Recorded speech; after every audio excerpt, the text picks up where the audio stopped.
Footy's back!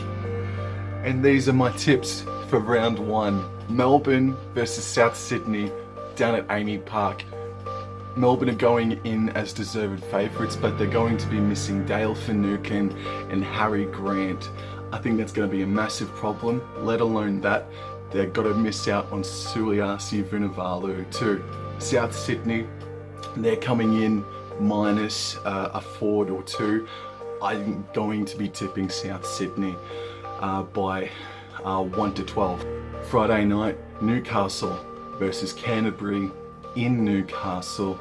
Newcastle too are missing Kalen Ponga and a couple of other players as well.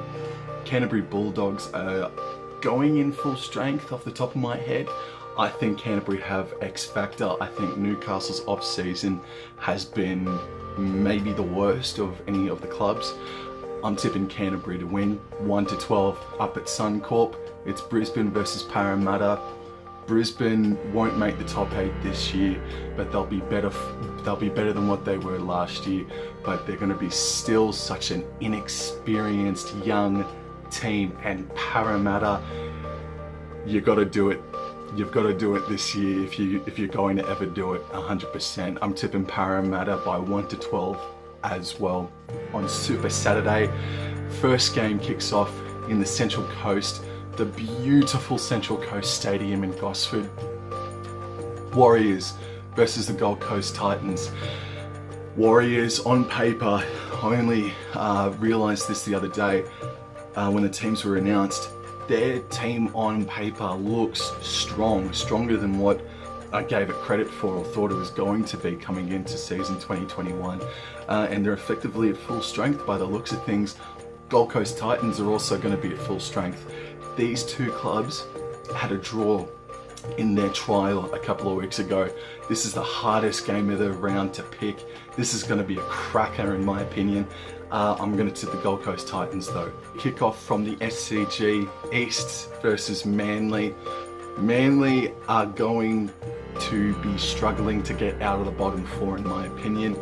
East, I think, might drop a couple of levels on the ladder. They'll still make the top 8 though, because their side is just way too classy. I'm going to tip East by 13+. What's the next game? Oh, Penrith versus North Queensland up at Panthers Stadium. It's not even a conversation, is it? Go Cowboys! And then Sunday afternoon returns Canberra versus West Tigers at GIO Stadium. West Tigers are going to make this a closer game than what people are predicting. I think this is going to be still a Raiders win, but it's going to be 1-12. It's going to be a lot closer in my opinion than what people think. And to cap it all off, St George hosting Cronulla at Cogra. St George, they'll be fired up. I'm not too sure what to make of them as well, but I'm going to give the edge to Cronulla because St George are going to be missing Cameron McInnes. Yeah, so just bring it on. Just let's go. Let's bloody go.